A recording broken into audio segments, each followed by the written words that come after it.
Espera. Bueno, saludos afectuosos. Volvemos a Letras en Directo en una nueva emisión. Esta vez una conexión Guatemala-Dinamarca. Ahí tenemos en pantalla a el poeta Efrin González. ¿Cómo estás, Efrin?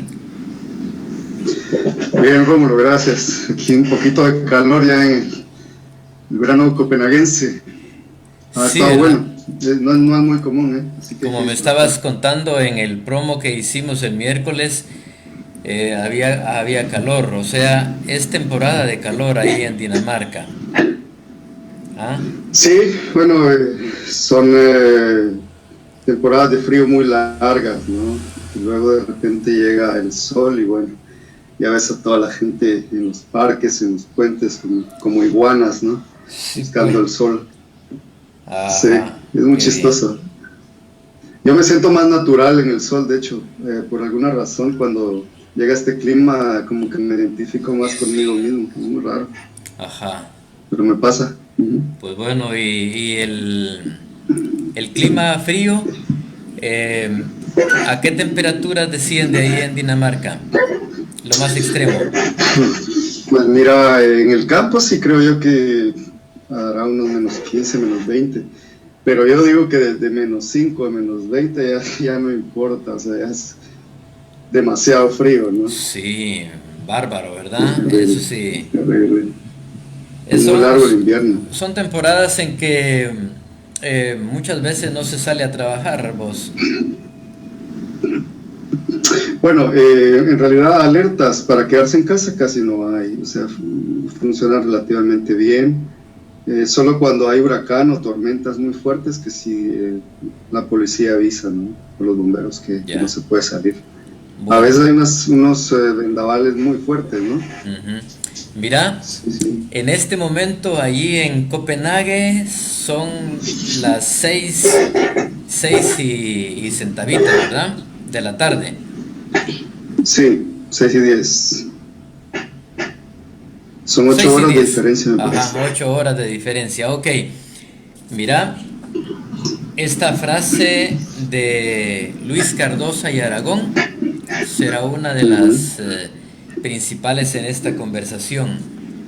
La Sí, poesía, la poesía es la única prueba concreta de la existencia del hombre, ¿verdad? sí, ¿Te parece? Repitemos. sí, sí. La poesía es la única prueba concreta de la existencia del hombre, lo dijo Luis Cardosa y Aragón. Bueno, Dinamarca, Copenhague. Voy a hacer unas... mira, quería preguntarte, siendo ahí las 6:10 de la tarde, el miércoles hicimos un promocional a las 11 de la mañana de Guatemala y 7 de la Ujú. noche o de la tarde ahí en Dinamarca.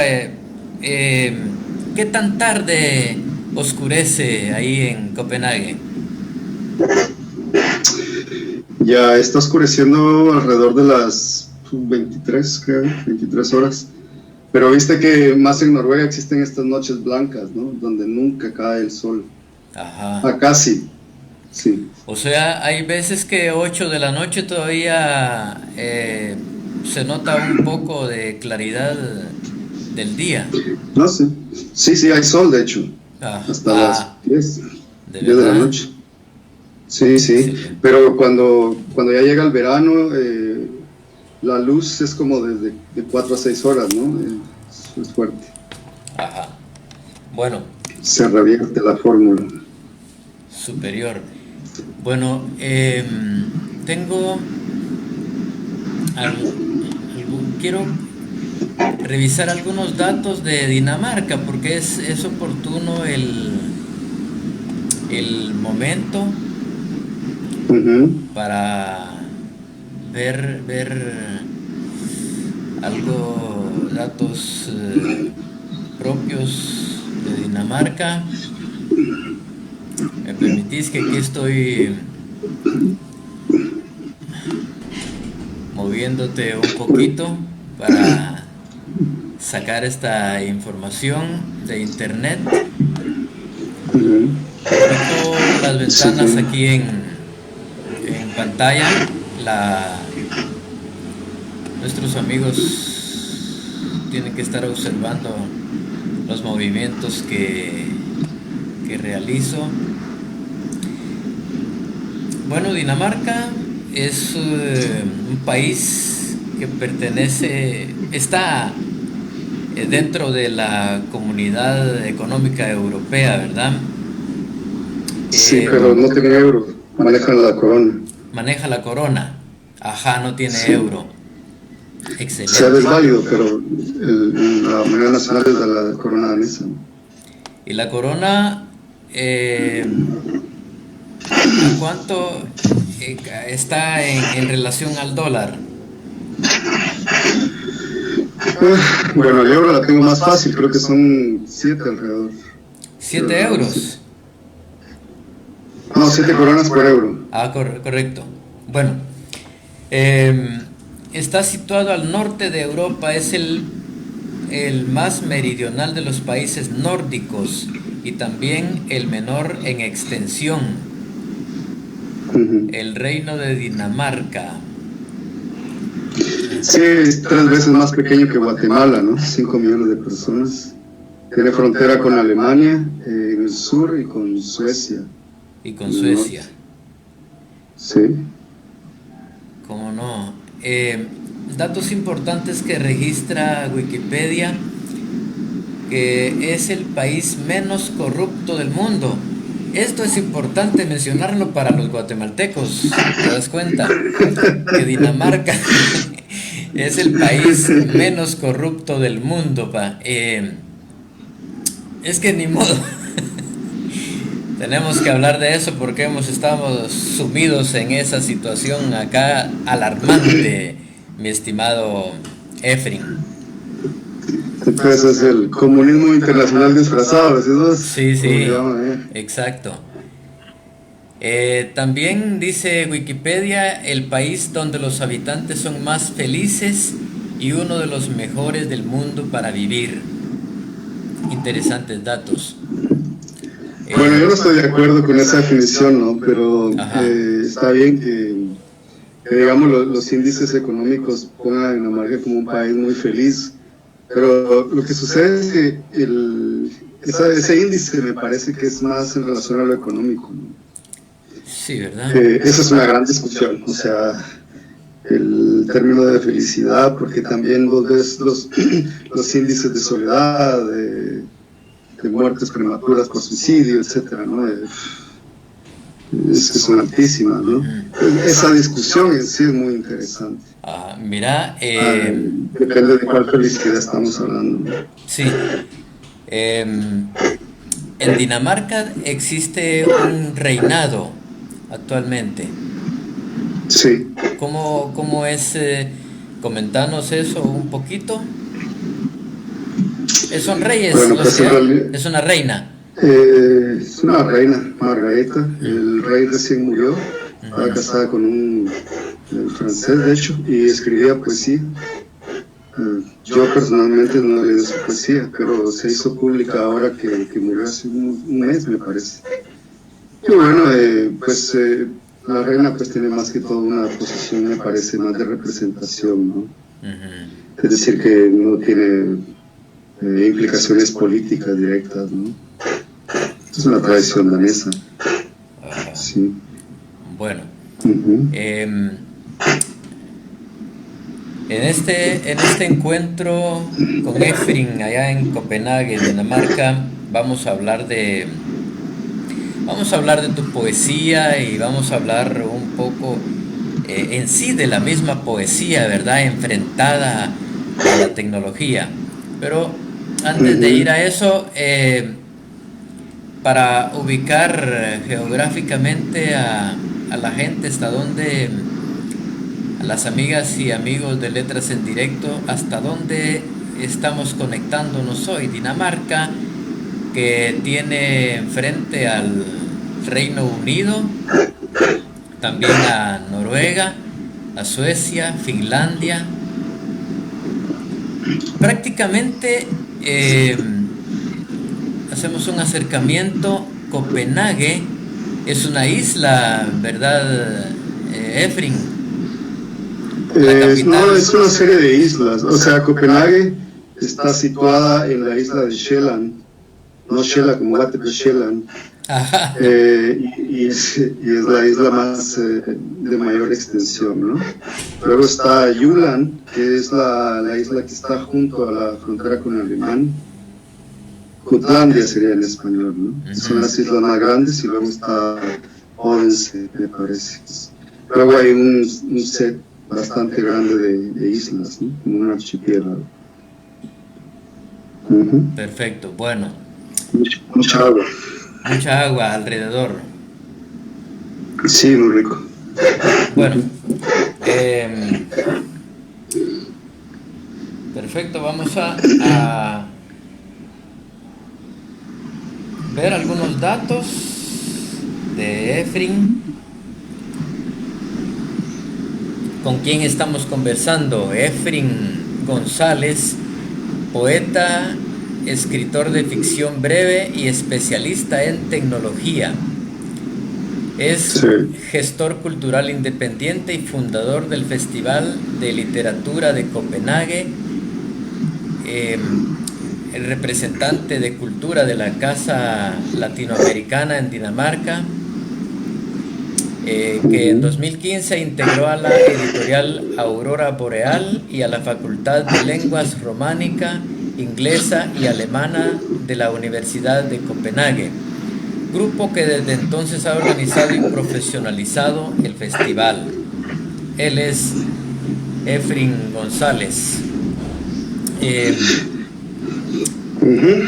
tanto has aprendido el idioma oficial? Se llama danés. Sí, se llama danés. ¿Qué tanto lo he aprendido?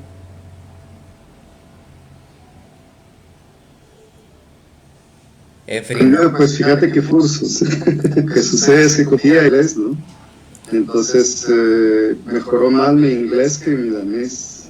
Ajá, pero sí, te perdí un poquito. No te escuché lo que dijiste acerca de tu dominio del danés. No, que terminé la escuela, pero que por mi trabajo y los estudios he tenido que hablar más inglés. De todas maneras, creo que sí, mi nivel de danés pues está intermedio, subiendo últimamente, ¿no? Lo he usado también para el trabajo. Bueno, escuchemos un poquito el danés. Envíate un saludo para tus amigos, para las amigas y amigos de Letras en Directo acá en Guatemala, en danés. A ver, ¿cómo danés suena? Ok, se dice hi elsamen, jeg hedder Efrin, og jeg er her i Danmark. Jeg er meget glad, at I kommer her og se mig og Formula. Det synes jeg ikke så perfekt, men det lyder næsten som dansk. Dije que muchas gracias por estar con nosotros, y aunque no suena perfecto, pues se parece a danés. Superior. Sí, sí. Bueno, sí, sí. Efrin, ¿en qué año te fuiste para Dinamarca? Ya me moví definitivamente en el 2010. Empecé a llegar en el 2008, 2009 también vine de visita, ya en el 2010 pues me quedé. ¿Te quedaste de una vez? Hasta la fecha. ¿Por qué te fuiste? ¿Por qué te quedaste en Dinamarca? Si no te compromete. Sí, bueno, yo pienso que no hay una respuesta única, pero en realidad mi expareja, ¿no?, es danesa, y vivimos en Guatemala algún tiempo y luego pues decidimos ya movernos. Yo llegué acá con el plan de continuar mis estudios, ¿no?, y de hacer también carrera profesional, y dejé mi trabajo en Guatemala. Estaba De hecho, trabajaba para la superintendencia de bancos en ese momento, en el área técnica. Y me fui, creo que era un momento muy interesante para mí, y también me sentía asfixiado, ¿no? De la cultura católica y todo eso, del trabajo y en sí de mi entorno, ¿no? Y bueno, decidí irme, un poco por asfixia, un poco por curiosidad. Creo que ha sido muy sanatorio también el hecho de haber salido, ¿no? Ajá. Claro, uno no escapa de sí mismo, pero de todas maneras puedes cambiar el contexto, ¿no? Sí, por lo menos, ¿verdad vos? Contanos un poco de tu alimentación literaria. Sí. ¿Cómo ha sido tu relación? ¿Por dónde entraste? Siempre un poquito breve en tus intervenciones para que avancemos, porque siempre en estos programas me da a mí esa persecución de a ver si logramos cubrir lo mayor posible, ¿verdad? De los temas que hemos pactado. Contame. Pues mira, de muy joven yo creo que leía bastante motivación, una necesidad que yo tenía, ¿no? Luego ya después de eso me tiré al rollo de la novela, específicamente novela francesa, ¿no? Dumas, ¿qué te digo? Verne, ese tipo de literatura. Leí algunas novelas también. Conde de Montecristo me acuerdo que me gustó mucho. Los Miserables. Dumas. Sí, bueno, empecé a leer filosofía, mucho de literatura europea, ¿no? Bastante. Y creo que ese ha sido como mi camino, hasta ir entrando después ya a la poesía. Te digo que hoy en día casi no leo novelas, no leo más poesía o filosofía o ensayo, ¿no? Incluso material técnico filosófico, digamos, de alguna manera, ¿no? Pero el camino de lectura sí que empezó como desde los 14 años, ¿no? Por ahí. Bien. Tuve algunos personajes en mi vida que me inculcaron eso, ¿no? Mencionate dos de esos personajes. Prefiero no mencionarlos, pero yo creo que fueron importantes, ¿no? En su momento. Ajá. Hablamos de tu producción poética, de tus textos. Como has escrito poesía y también dijimos en la bio un poco de narrativa, ¿verdad? Pero tu base está prácticamente en la poesía. Bueno, yo creo que para la forma que yo quería decir las cosas, el formato poético estaba bien, ¿no? Actualmente estoy reabierto mi página web y tengo un blog ahí donde estoy escribiendo específicamente sobre temas de transhumanismo, ¿no? Que es básicamente la sinergia humano-máquina, ¿no? Pero claro, mi poesía, pues el texto, el poemario que estoy terminando, es una poesía de experiencia humana propiamente, ¿no? O sea, donde está el amor, el alcoholismo, la noche, digamos lo más sensitivo de un ser humano, ¿no? Tengo otros materiales en donde estoy explorando estas nuevas aristas que las lecturas me van dando, ¿no? Y que mi propia curiosidad me está también dando. Bueno, hay que mencionar también que de alguna manera yo ya había pensado en algún momento en que ibas a llegar a Letras en Directo, pero ese encuentro se aceleró al leer un par de tus ensayos. Estás escribiendo mucho ensayo en tu blog, ¿verdad? Pues sí, son ensayos de la intuición, ¿no? Son ensayos literarios o poéticos, como los quieras llamar, pero en realidad no tienen una intención científica per se, sino que es un atrevimiento de la imaginación, ¿no? ¿Cómo se llama ese libro que está ya tocando las puertas de la editorial? Ya, mi libro, A pesar de los aguaceros. A pesar de los aguaceros. Ujú. Bueno, em, hagamos un acercamiento a esa poesía, Efrin. Sí, sí. Voy a buscar yo acá también los textos para poderlos colocar en pantalla mientras vos lees en voz alta un par de poemas. Te voy a pedir Laberinto Interior. Laberinto interior, vamos a ver si lo encuentro acá. O si no, Sí, aquí está. Aquí lo tengo, mira. va, Laberinto Interior. Entonces, permitime.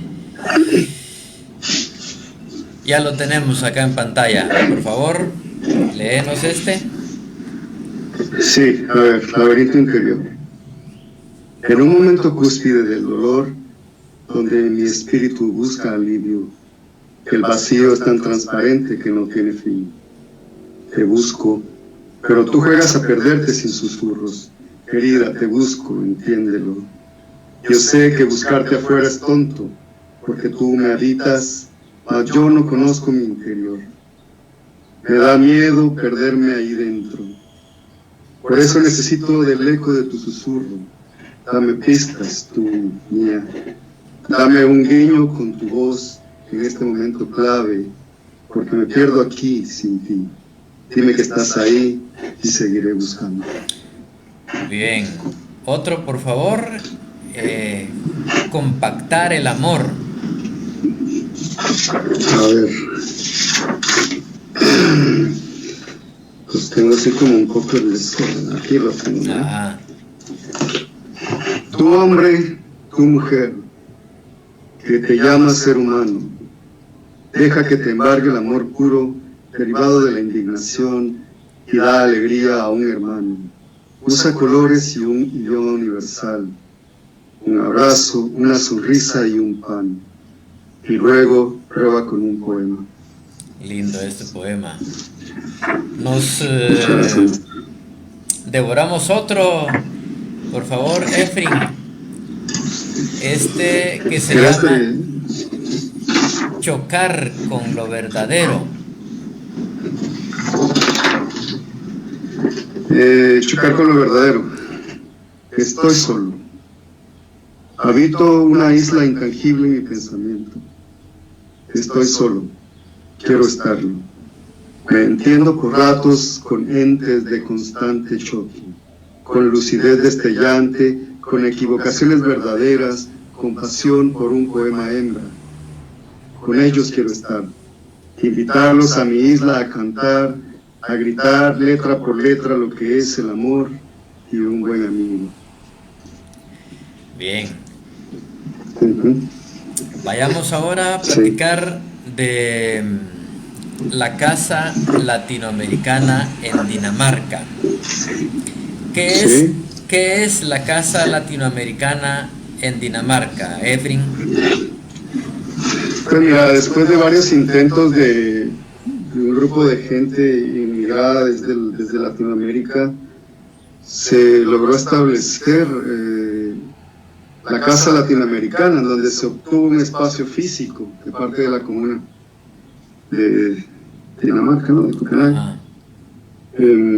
Funciona como una asociación sombrilla, ¿no? Paraguas, en donde asociaciones de países latinoamericanos se acercan y se asocian, en donde se hacen actividades culturales, incluso políticas, votaciones, festivales de cine, de cultura, de literatura, etcétera, ¿no? Una casa cultural. Eso es interesante.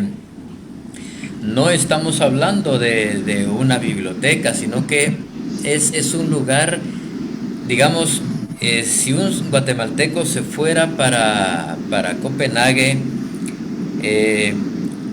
lo más recomendable sería que se acerque a la Casa Latinoamericana de Dinamarca, porque ahí va a encontrar a los latinos y de ahí puede que él encuentre orientaciones y algo así, ¿o no? Sí, claro que sí. Orientación para moverse acá, sí. Orientaciones de otro tipo, no sé, pero... Menos sexuales, ¿verdad? Sí, eso, y acá que lo define, ¿no? Ajá, pero sí, entonces es bueno enterarse de eso.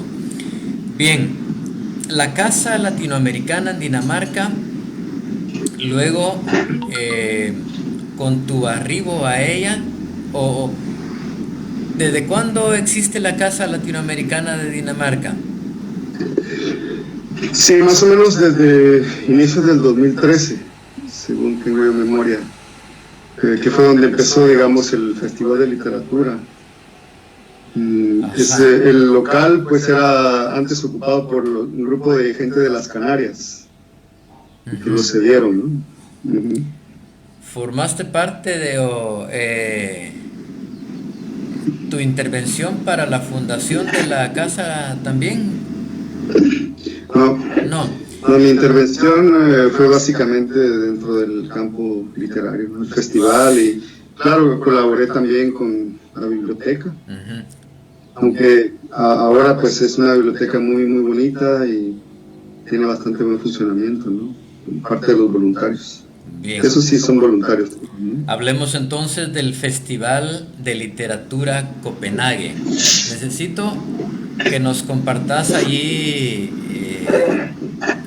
cuánta información tenemos acerca de este festival. ¿Cómo nació? Vamos Ujú. a ver esa parte del Pues mira, surgimiento. el proyecto en realidad empezó como una serie de entrevistas con gente, porque la idea de hacer una casa cultural también requiere de cierta cartografía de la cultura, ¿no? Ajá. Entonces requerís de buscar a la gente, dónde están los artistas, los autores, las instituciones, las asociaciones culturales. Entonces la idea era hacer un grupo de entrevistas y conversar con gente, así como vos estás haciendo ahora una cartografía literaria, ¿no? Actual de Guatemala, pues nosotros queríamos hacer una especie de cartografía también de lo que estaba pasando en la ciudad. Y derivado de eso hicimos una primera feria del libro que era una especie de prototipo donde la idea también era alimentar un poco la biblioteca de la casa. Funcionó muy bien, ¿no? Porque además estaba la inquietud y la necesidad de que existiera este mecanismo de expresión de ideas no solo dentro del marco cultural, sino que acaparara también lo político, etcétera, ¿no? Es transversal, digamos. Bueno, 2013 es eso, 2014 se hace la segunda feria del libro, le llamamos, porque la intención pues era un poco transar libros y eso. Ajá. En esa segunda feria recuerdo que fue muy interesante porque hicimos contacto con la gente del mundo bizarro en Guatemala, donde estaba Simón Pedrosa como representante, ¿no? Y escuela, pues de una escuela poética en Guatemala. Junto con él pues vino David Majano, Wip, Garzaro, que vive en Berlín también. Ese año fuimos a la Universidad de Copenhague, un enlace que se hizo ahí, y también tuvimos contacto con la literatura de los 2000 de Nicaragua, que son un grupo de personas también que están haciendo literatura desde el año 2000 para acá, o sea, publicando. Y bueno, hicimos una donación a la Universidad de Copenhague y todo esto, les gustó mucho y ya nos invitaron al siguiente año a entablar una relación más directa, ¿no? Creo yo que ahí fue realmente el momento donde se empezó a profesionalizar este festival. Entró la editorial Aurora Boreal con su propuesta, ¿no? También la universidad pues es una institución muy sólida, con muchos años y cierto prestigio. Y Casa Latinoamericana tenía ese ímpetu joven, ¿no? De buscar. Entonces, es un festival que surge desde la sociedad civil, que se inscribe, ¿no? Dentro de los mecanismos oficiales de alguna manera, pero la preocupación sigue sobre el hecho de que es una festividad de la palabra y de la gente, ¿no? Y eso se debe mantener, creo yo. Súper, mira, repetí por favor quiénes están integrados entonces en esta organización. Eh, están El apoyando? festival, sí, Guillermo Camacho de la editorial Aurora Boreal, luego está Katrine Andersen, Jan Gustafsson y Julio Jensen, que ellos son profesores dentro de la Facultad de Inglés y Lenguas Románicas y Alemán. De la Universidad de Copenhague. Sí, de O la sea, Universidad de Copenhague. el apoyo será más fuerte por parte de la universidad,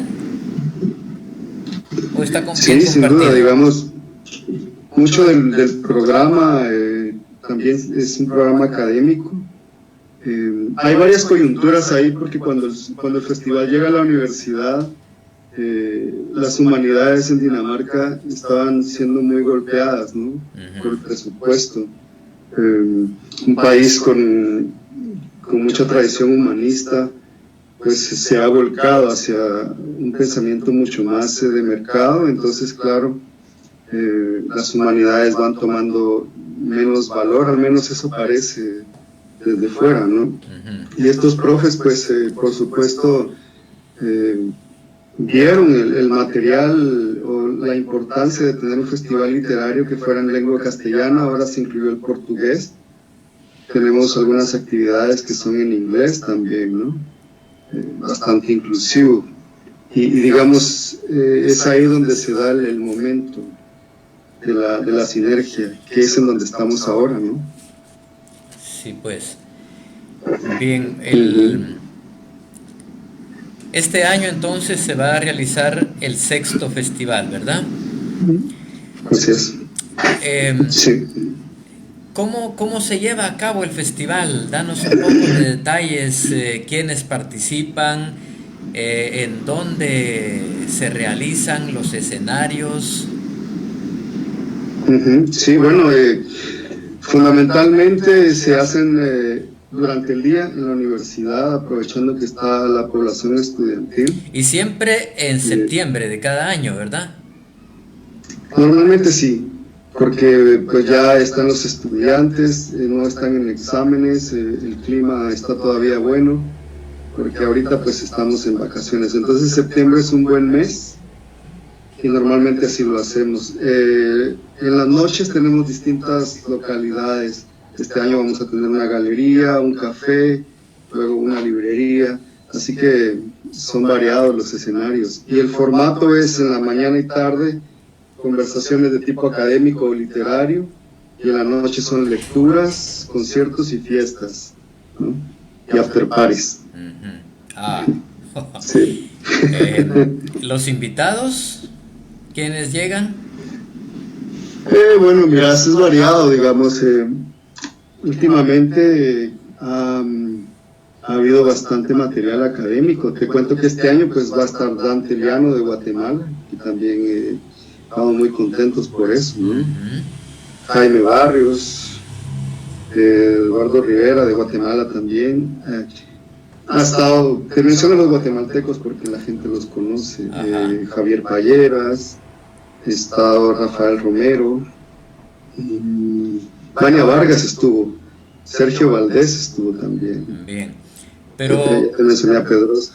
A Pedrosa, pero como es internacional, para este año podés darnos un adelanto, poetas o escritores de qué países estarán participando ya en el festival. Claro, o sea, hay de España, de Portugal, de Colombia, de Dinamarca. Los daneses hispanistas, básicamente, ¿no? Hay gente que trabaja la lengua hispana en Dinamarca. Tenemos de Chile. Este año también hay peruanos, guatemaltecos, Brasil. Sí, Portugal ya te mencioné, México también normalmente hay bastante gente. Por decirte algo, ¿no? Viene una caravana de mexicanos de 6 personas, 5 de hecho. Hay también un músico francés que nos acompaña. Es decir que hay mucha variedad, ¿no? Ajá. Fíjate. El lema es siempre el mismo. Letras viajadas. Letras viajadas. Excelente. Estamos viendo acá en pantalla algunos de los afiches que se han elaborado para promover el festival. Tengo el afiche del cuarto festival, el afiche del quinto festival que se realizó el año pasado también. Estamos esperando entonces el afiche que ya estás elaborando, ¿verdad? Bueno, ese es un compañero nuestro, un chivo, de hecho, una persona de Shela que nos está colaborando con eso. Así que hay presencia también guatemalteca en la sensibilidad del festival, ¿no? Perfecto. Y el logo, el avioncito ese de papel es el símbolo, ¿verdad?, del festival. Sí, sí, es nuestro logo, diseñado por Juan Rodas, ¿no? Este muchacho de diseñador gráfico formado en Dinamarca, pero originario de Shela. Área Chiva. Bueno, excelente. Fíjate. Muy bien. Vamos a ver qué más tenemos por acá. Sí, está pautado para septiembre 26 y 28, ¿verdad? El sexto festival. Del 26 al 28, sí. Tengo en pantalla acá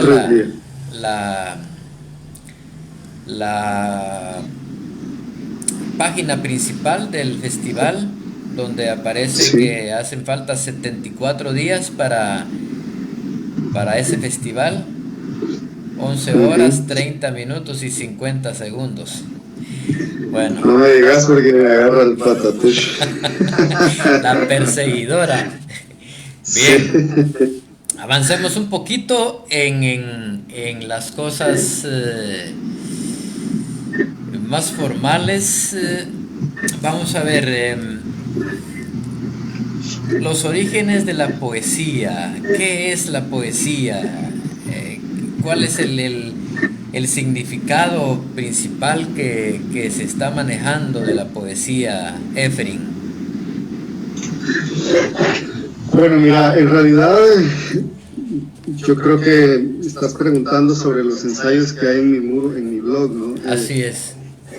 Como te dije antes, en realidad es un ejercicio de la imaginación, pero lo que sucede es que yo he tenido esta inquietud, ¿no? De que hay mucho de la ciencia que se discute en inglés, que esos contenidos no viajan, por lo menos en las conversaciones que yo tengo con la gente en lengua castellana, y me pregunto por qué, ¿no? Entonces, yo quiero abordar el tema sobre un tema que conozco, que es la tecnología y la poesía, digamos, ¿no? Entonces, el carácter de la poesía en materia esencial, digamos, ¿no? Que es un poco el ejercicio de lo que he estado yo haciendo. A ver, la poesía en sí no sirve para nada en un marco industrial, ¿no? O sea, la poesía no es un instrumento, sino es un instrumento de la inteligencia, en el sentido de la inteligencia como solucionador de problemas, ¿no? Sino que su valor útil está dentro de lo que te hace sentir, ¿no? Como ser humano. Por eso de ahí la sentencia de que la poesía es la única prueba concreta del ser humano. Entonces yo me metí a hacer un análisis de cierto punto, desde cierta perspectiva naturalista, ¿no? Es un ejercicio tecnológico humano en donde yo estoy leyendo algunos textos transhumanos. Mira, aquí tengo este texto muy bonito de Homo Deus, de Yuval Harari.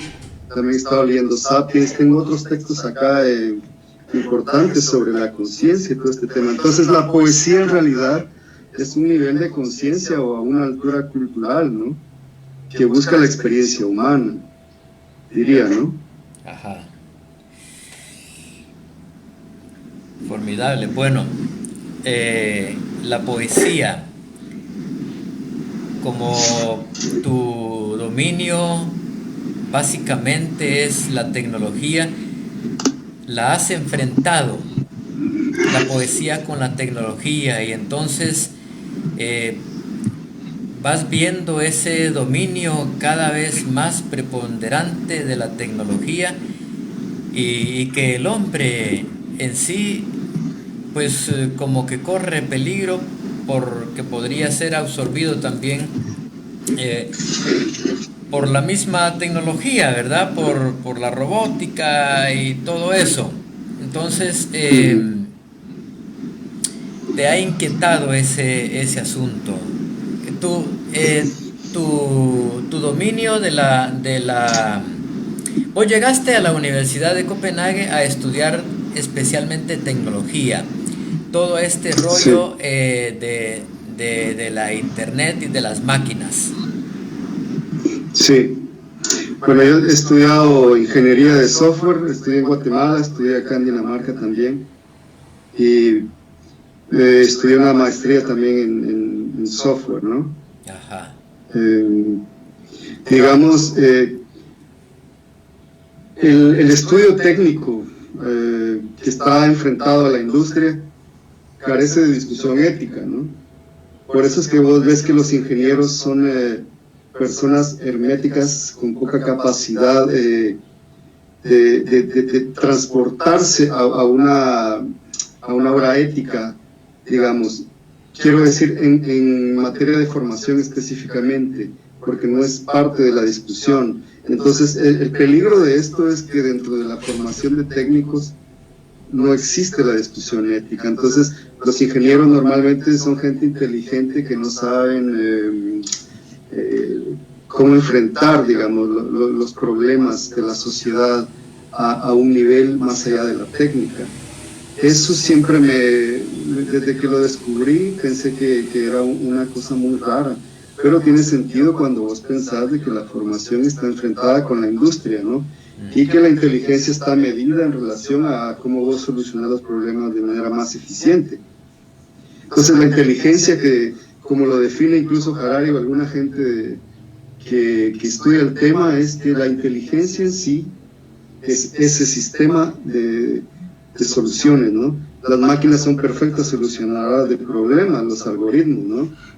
Yo estoy hablando de la poesía en términos de poesía no antropomórfica, y ponía el caso de Google, ¿no? Que tienen este sistema de Good or Not, que es una prueba de Turing en donde vos tenés que definir si el poema que estás leyendo es humano o no es humano, ¿no? A ver, Entonces, esto es el test de Turing, me interesa eso. Google tiene un sitio donde hay una muestra de ese test de Turing. Explícalo Good de Poet, nuevo, por se llama. favor. Bueno, básicamente el test de Turing es un test en donde vos tenés que evaluar la inteligencia máquina, ¿no? Y Lo que se llama inteligencia artificial. pues sí, inteligencia artificial, porque Ajá. la idea de Turing era que en algún momento vos no ibas a definir si estabas hablando con una máquina o si estabas hablando con un ser humano, ¿no? Que es Ajá. lo que pasa un poco con el caso de Sofía o con Erika, ¿no? Que O son las sea, androides estos. o sea que uno eh, comienza a realizar, a aplicar el test eh, con poesía y va a determinar si ese poema que está leyendo fue escrito por una computadora o fue escrito por un hombre. Exactamente. Eso es. Sí, sí, exactamente. Y hay un nivel adicional porque en realidad la máquina te está testeando a vos y puedes determinar, ¿no? Entonces es una especie de test de Turing, pero reverso, es como una ingeniería reversa, ¿no? Es bien interesante el fenómeno. Yo escribí el último ensayo que publiqué en mi blog, habla un poco de esto, y creo que tendría que agregar unas cuestiones aquí porque yo hice un acercamiento, un análisis técnico de cómo podría ser, ¿no? Qué técnicas pudieran hacer. Pero resulta de que el análisis dentro de estos algoritmos o poesía no antropomórfica tienen como input poemas en cierto estilo, y lo que hace el algoritmo es que analiza esos poemas y produce en base a sus patrones. Entonces, por eso es de que la poesía es humana en el sentido de que está conectada a vos como conciencia pura. Digamos, Yo ponía el ejemplo ahí que aunque nos comuniquemos por redes neuronales después y que aunque el mecanismo sea la electricidad o cualquier material físico, seguimos pensando desde la conciencia, pero nadie sabe que es la conciencia, ¿no? Si está en el cerebro, si no está en el cerebro, etcétera, etcétera. Entonces abren un montón de variantes. Mi acercamiento es una curiosidad esencial, ¿no? Sí, tiene carácter filosófico realmente, ¿no? Es para no dormir realmente. Sí, fíjate que yo había visto ese test y estoy tratando de localizarlo en este momento para podérselo mostrar a Bootpoet.com se llama. ¿Cómo se llama? Bootpoet.com.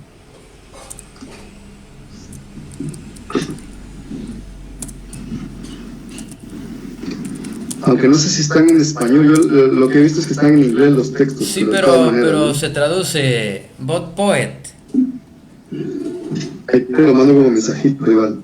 Que estamos comunicándonos. Yo creo que ya lo tengo. Aquí está. Aquí está. Vamos a hacer una prueba. Bot or not. Fijémonos en esto. Voy a traducirlo al español. Ahí está. Dice: este sitio web es una prueba de Turing para la poesía. Usted, el juez, tiene que adivinar si el poema que está leyendo está escrito por un ser humano o por una computadora. Si crees que un poema fue escrito por una computadora, elige bot. Si crees que fue escrito por un ser humano, elige no. Vamos a hacer un pequeño ejercicio, mi estimado Efrin. Voy a ver si logro ubicar bien esto acá. Bajamos un poco. Aquí dice juego. Le damos en juego. Aquí tenemos: ¿fue este poema escrito por un humano o una computadora? Entonces nosotros lo leemos y tenemos que decidir, calificar el poema. Si este fue escrito por un ser humano o fue escrito por una computadora. Dice el poema: donde vivimos, las flores de los relojes se prenden fuego y las plumas rodean el brillo en la distante mañana de azufre. Las vacas lamen los lirios de sal. Mi hijo, vamos a mezclarnos siempre con el color del mundo, que se ve más azul que el metro y la astronomía. Estamos demasiado flacos, no tenemos boca. Nuestras piernas están rígidas y golpean juntas. Nuestras caras son inmaculadas como las estrellas. Puntos de cristal sin fuerza quemada basílica. Loco, los zigzag, crack, teléfono, morder el aparato, licuar, el arco, escalada, astral, memoria, hacia el norte a través de su doble fruto, como carne cruda, hambre, fuego, sangre. Bueno, cuando uno lee eso dice: ¿esto lo escribió una persona o lo escribió un robot, lo escribió una computadora? Y se dan acá las opciones de larva del moscardón o no. Si uno le da en esta parte de donde dice larva del moscardón, es que uno cree que lo escribió el personaje. Una persona. Sí. ¿Y qué pensás? Ahí está el juego, ¿no? Yo pensé que este fue escrito por una computadora, pero creo que le di donde no era. De cualquier manera, acá aparece la respuesta y dice: el poema fue escrito por un humano, Tristán Tzara. Perdí. Yo pensé que lo había escrito una computadora y no. Sí, sí. Ese es el test de Turing, entonces, ¿verdad? Para determinar el nivel de inteligencia. Y qué tanto uno puede percibir lo humano en el poema. Bueno, pero también hay que pensar que yo pensaría en uno de los poemas de Simón Pedrosa, en donde hay cosas que parecen sacadas de una computadora, ¿no? En este tipo de test hay computadores que escriben como humanos, humanos que escriben como computadores, humanos que escriben como humanos, y así, ¿no? Es como hay varias variantes, que son 4 las diferentes. Porque también mucho de la poesía, digamos, de la era tecnológica, tiende a emular las computadoras. Yo no sé si alguna vez vos has visto personas pararse en un escenario y leer 011001. Digamos, eso es un acercamiento al lenguaje binario, ¿no? Obviamente no está diciendo nada en lo específico, pero es una emulación de la computadora y que es un poco el problema del ser humano en su búsqueda con la máquina, ¿no? Eso es sujeto a un ensayo antropológico. Sí, pues. Bien. Regresemos un poco. Nos vamos moviendo ahí entre lo tecnológico y lo humano, ¿verdad? Entonces, la poesía, haces unos planteamientos en tus ensayos acerca del origen de la poesía, la teoría del cosmos, donde hablas de Platón, de ese llenado inicial, de las reminiscencias. Vayamos a ese cosmos. ¿Por qué la poesía puede tener como origen el mismo cosmos, el universo, en el espacio? Bueno, yo apuntaba también en el ensayo de que este acercamiento está en el límite de lo determinístico, ¿no? O sea, es un poco peligroso porque puede tender a pensar de que el ser humano no tiene libertad de decisión y que está determinado, pero yo lo digo más en materia esencial, ¿no? En lo natural, no en lo cultural o en el libre albedrío. La idea es que cuando vos observas los elementos que los físicos, por ejemplo Neil deGrasse explica cuáles son los elementos que hay en el universo y cuáles son los elementos que están contenidos en el ser humano: carbono, nitrógeno, oxígeno, para dar 3 de los más comunes, ¿no? Los que encontramos en el espacio conforman nuestro cuerpo también y nuestro cerebro. Exacto, entonces toda esa materia, Shakespeare decía que estamos hechos de la materia de los sueños, ¿no? Ajá. Y que es una poesía de gran intuición, ¿no? Luego apuntaba yo esta otra idea maravillosa sobre que nuestro ADN en realidad es el verso más largo que tenemos en el cuerpo, y eso lo dice este científico español que ahora pues lo tengo en el ensayo escrito, se me fue el nombre en un momento, pero que ahí lo pueden encontrar. El asunto es que cuando yo hablo de la reminiscencia platónica, realmente es una traslación, ¿no? Porque Platón dice que, bueno, que el espíritu alguna vez estuvo en el mundo de las ideas y que entonces cuando reencarna en esa metempsicosis, pues ya trae un contenido inicial y que cuando aprende solo recuerda, ¿no? Esa es, digamos, como la teoría de la reminiscencia platónica, ¿no? Pues yo me he tomado esta idea para trasladarla, digamos, ¿no? Esa intuición platónica hacia el día de hoy, ¿no? Dame un espacio. Mientras organizas tus ideas también, solo para darte un aporte que descubrí en este libro de Mashimón, que hace unos días entrevistamos también en Letras en Directo a Manlio Soto. El libro se llama Mashimón y lo inconsciente colectivo. Oí cuenta la relación que hay el inconsciente colectivo, hablando de la reminiscencia, porque yo cuando estudié un poquito la filosofía también me quedé principalmente con, bueno, Platón más bien toma ideas de Sócrates, ¿verdad? En sus diálogos de Platón, lo que hace Platón es conversar o escribir los diálogos de Sócrates. Es Sócrates el que está, son las ideas de Sócrates las que están allí, y de alguna manera creo que Platón después las va retomando y las va reforzando.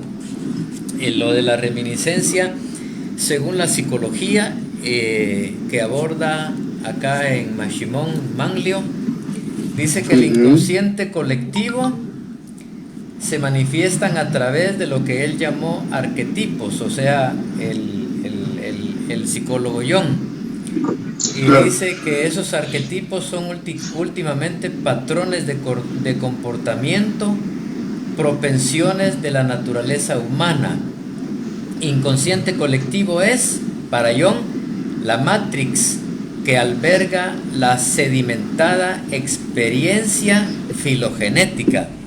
O sea que eso se viene arrastrando. Hay otra parte donde dice el inconsciente colectivo son las imágenes primordiales que son posibilidades de representación heredadas. O sea que de los antepasados, ¿verdad? Desde los inicios, esas imágenes primordiales son los pensamientos más antiguos, generales y profundos de la humanidad. Sí, hay una idea de que actual, ¿no? De que los pensamientos se trasladan a través de esa esencia primaria, ¿no? Que es el ADN de la familia, etc. Y los filósofos, Sócrates decía, no sé si fue Sócrates, pero alguien de ellos, de los clásicos, decía que al nacer la mente es como una página en blanco, pero ahora con Jung se dice que nuestra mente viene como un amueblado. Es ese amueblado que hay en nuestra mente son las cosas heredadas que al nacer ya las traemos, como las cosas morales, que creemos que está bien y que está mal, ¿verdad? Sí, mira, la verdad es que para establecer, digamos, un poco el nivel, ¿no? Y para que la gente no piense que la estamos estafando, digamos, yo creo que es importante, es mejor hablar del tema a no hablarlo, ¿no? Aunque algunas veces parezca una especie de charlatanería, porque la gente a veces esto están hablando babosadas ahí, pero la cuestión es que son cosas que ya existen, digamos, la ciencia ficción, los robots que hacen comportamientos humanos y toda esta cuestión ya existe, ¿no? Nadie sabe qué es la conciencia en sí. Eso también es una realidad, digamos, si vos lees y estudias un poco el tema, ¿no? Entonces, mi postura sobre este tema es realmente abrir la conversación. Sí, ¿no? estamos pues hablando, son teorías, ¿verdad?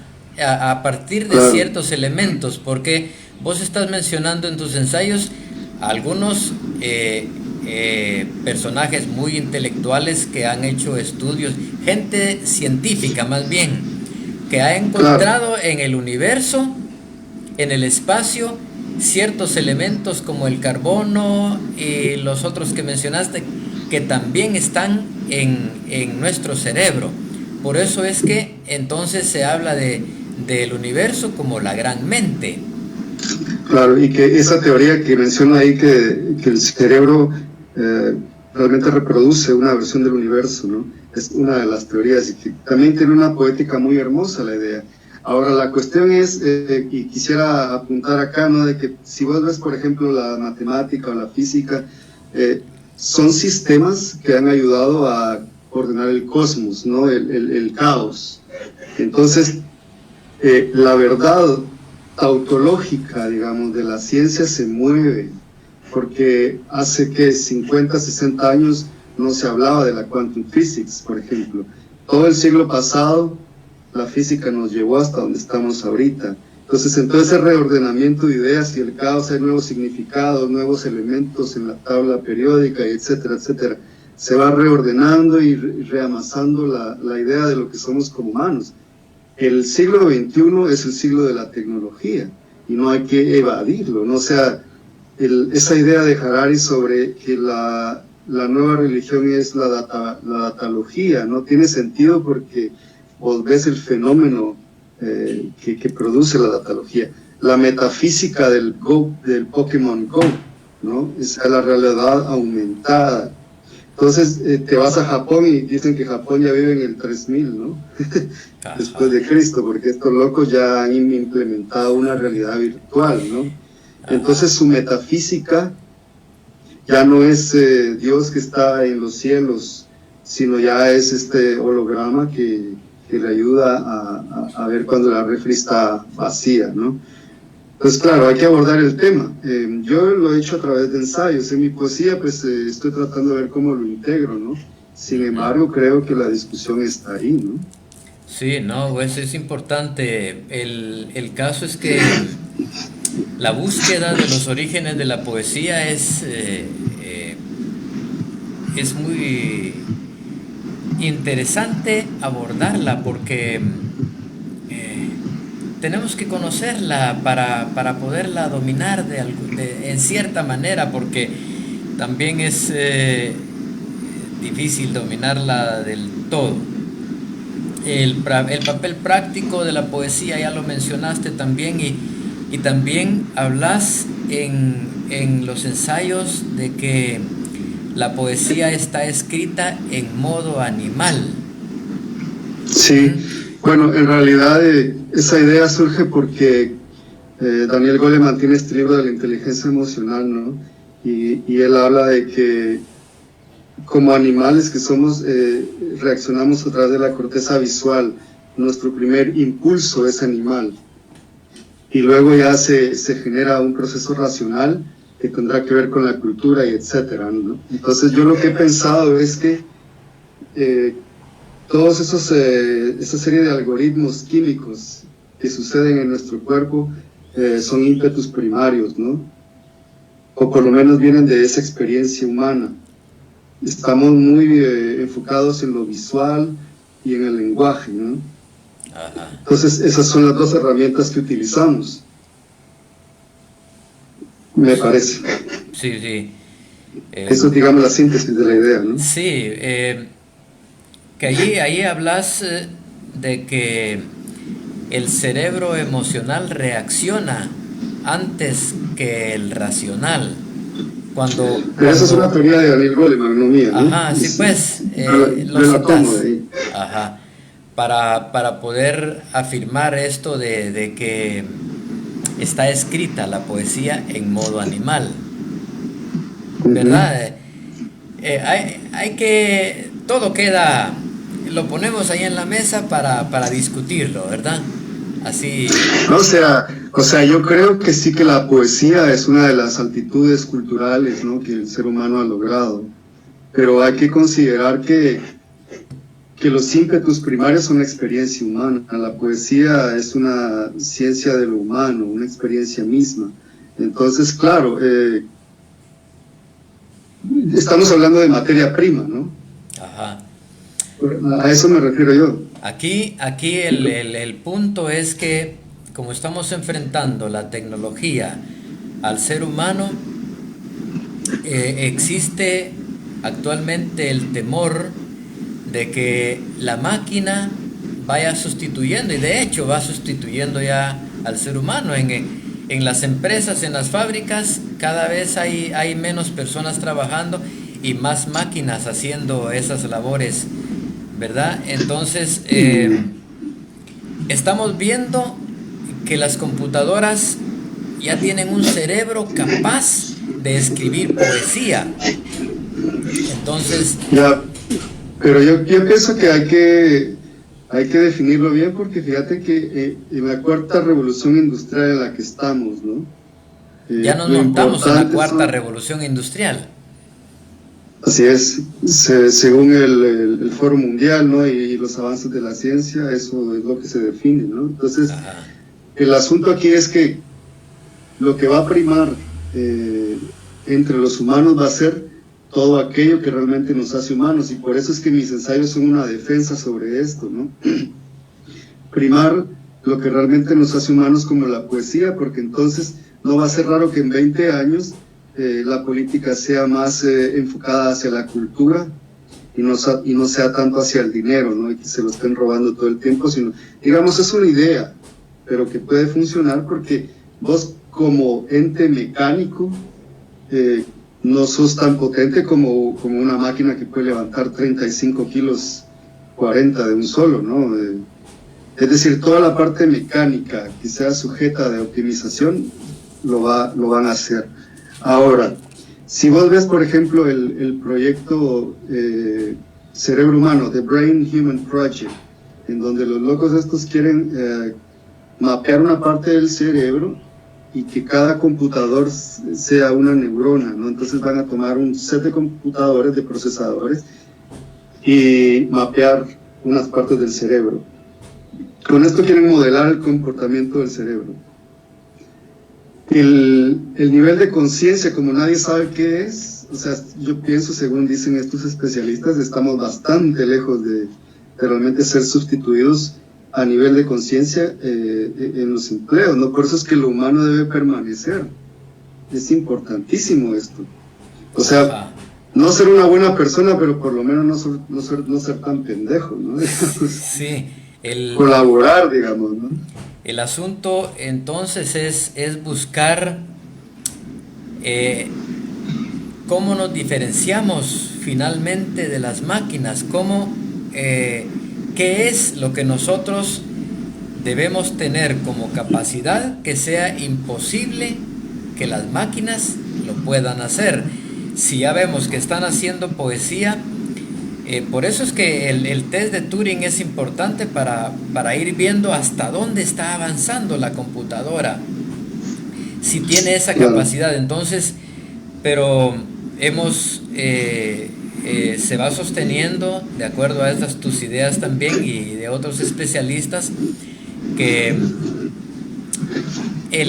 la parte emocional, la sensibilidad del ser humano es lo que difícilmente va a tener una máquina.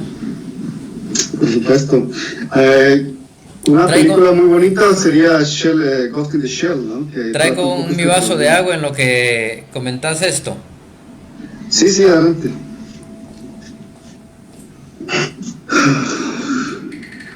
Habla. No, bueno, estaba hablando de la película, ¿no? Ghost in the Shell.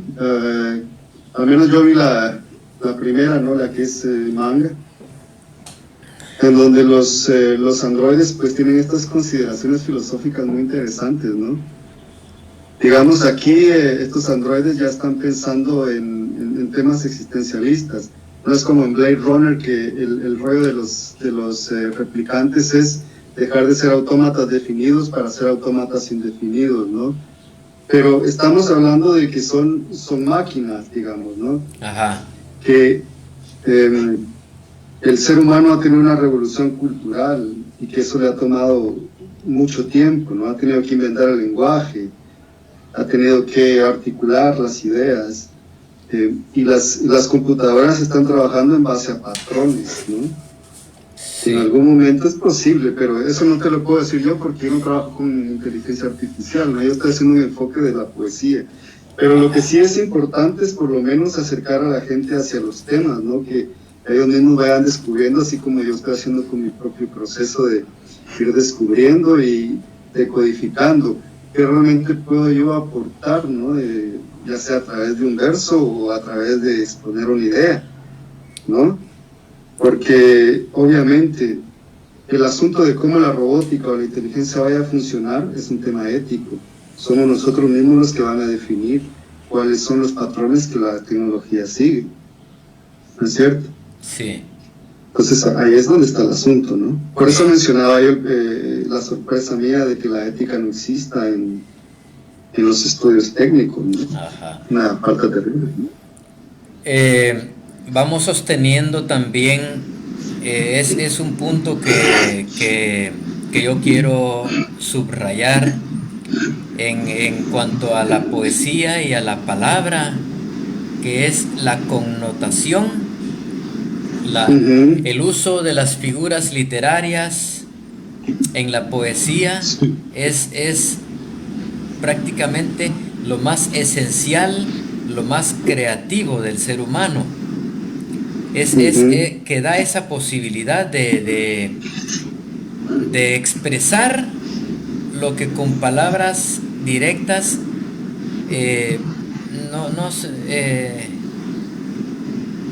no se puede. O sea, con palabras directas podemos expresar ciertas cosas, pero la connotación es la que nos da para poder dar ideas más allá de la propia palabra, ¿verdad? Claro. Por eso es que hemos estado sugiriendo que volvamos a buscar esa figura literaria también y la connotación en la poesía.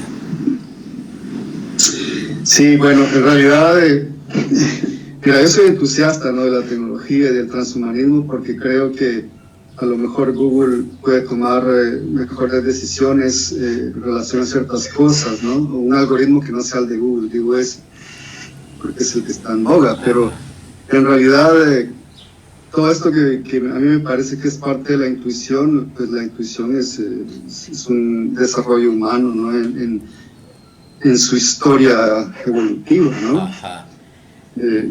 Y eso permanece, me parece. Efectivamente. Bueno, mira, te voy a llevar de nuevo a tu poesía. Sí. ¿Por qué no me das un minuto? Yo también voy por un vaso de agua. Eso, muy caliente, muy bien. Luego puedes leer algo ahí. Bueno, exactamente, aquí te esperamos. De eso que estábamos hablando entonces,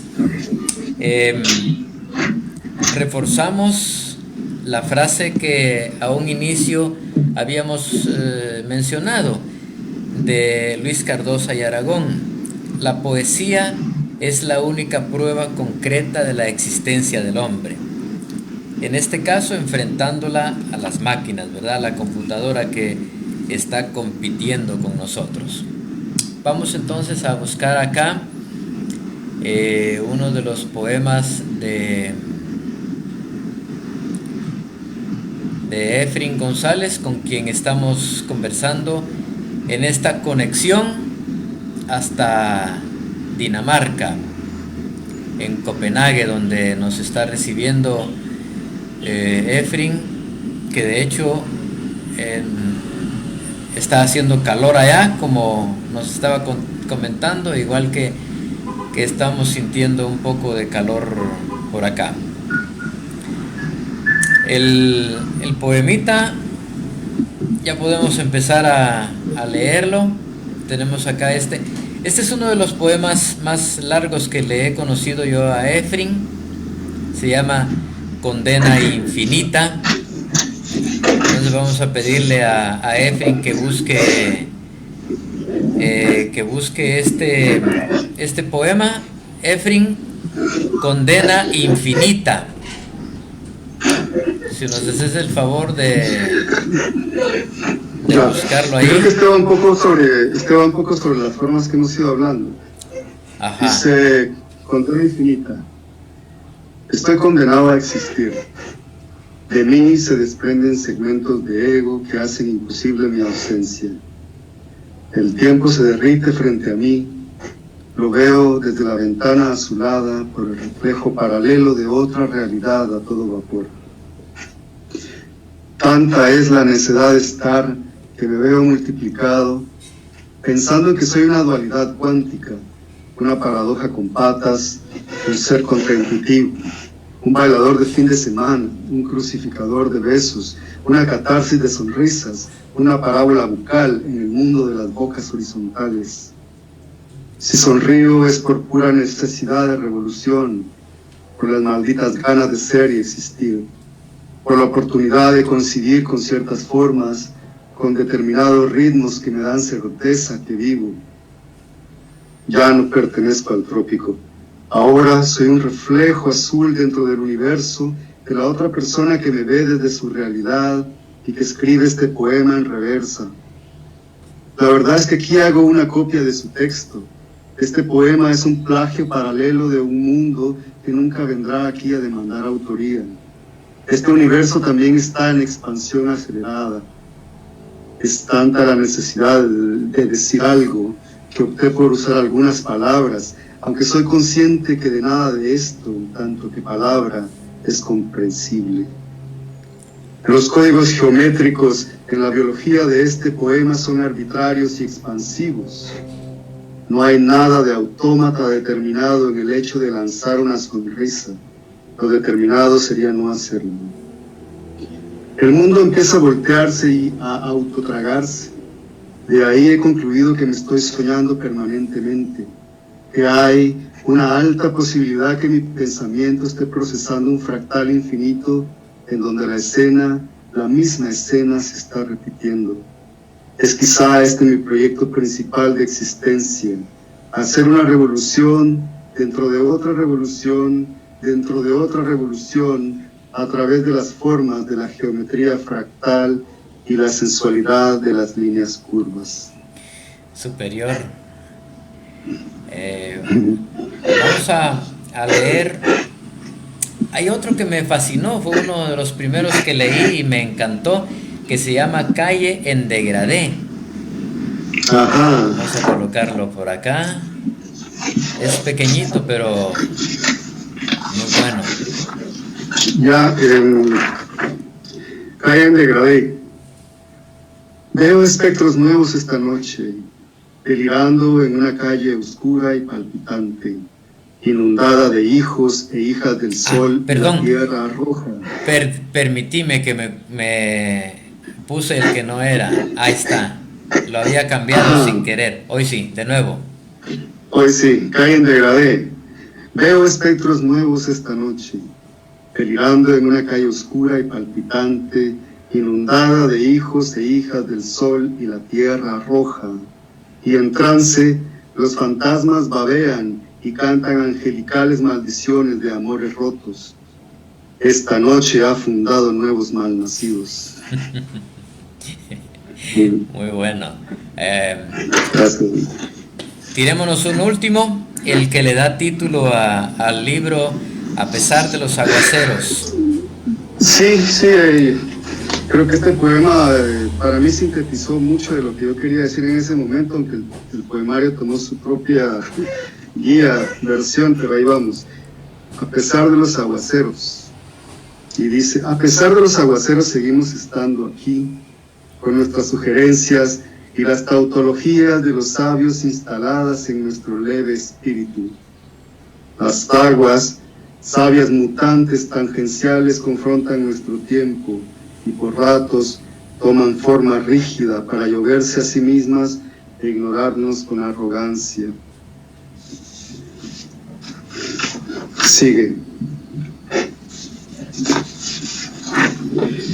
Inmutables eternos, seguimos estando aquí, sobre todo, acariciando el frío, pensando en los mangos y en el beso de la presión política. Por instantes, mientras nos ven los elementos, somos la cáscara de cada gota que cae derramada en llanto y desaparece al tocar el fin. A pesar de las gotas categóricas, seguimos estando aquí en forma de lógica, sin lugar a dudas, ya sin premisas. Excelente. Y a pesar de la corrupción, seguimos estando aquí. Seguimos estando aquí. Efren, maestro, ha sido un gran placer recibirte en Letras en Directo, conversar con vos, escuchar tus versos, disfrutar de esta conversación. Decime, muchas gracias. ¿Hay algo que te gustaría agregar antes de cerrar la puerta? Sí, bueno, en realidad tenía un set de libros aquí que quizá quería mostrar, pero no sé si habrá tiempo. Pero primariamente quisiera manifestar el hecho de que creo que tu programa es importante, porque estamos sumergidos en una era en donde el formato digital es una de las formas más importantes de difusión, ¿no? Entonces, esto va a quedar, yo creo, como esa cartografía necesaria que se hace desde la sensibilidad de la sociedad civil, ¿no? Y de la gente que le preocupa su realidad. Así que yo pienso que es una muy buena idea. De verdad te ofrezco mi apoyo en lo que sea necesario, desde la parte técnica, ¿no? Pues invitar a la gente a que apoye el programa, que lo vea, que lo distribuya, ¿no? Porque es importante, y que aporten ideas, ¿no? Te agradezco mucho. A vos, por supuesto, esta conexión con Dinamarca ha sido de lo mejor. Entonces, perdón que ahí estamos cerrando, entonces despidiéndonos aquí, Efrin.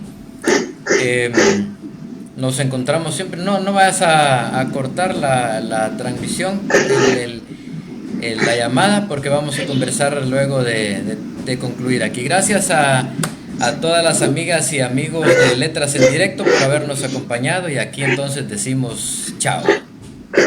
Gracias. Hasta luego.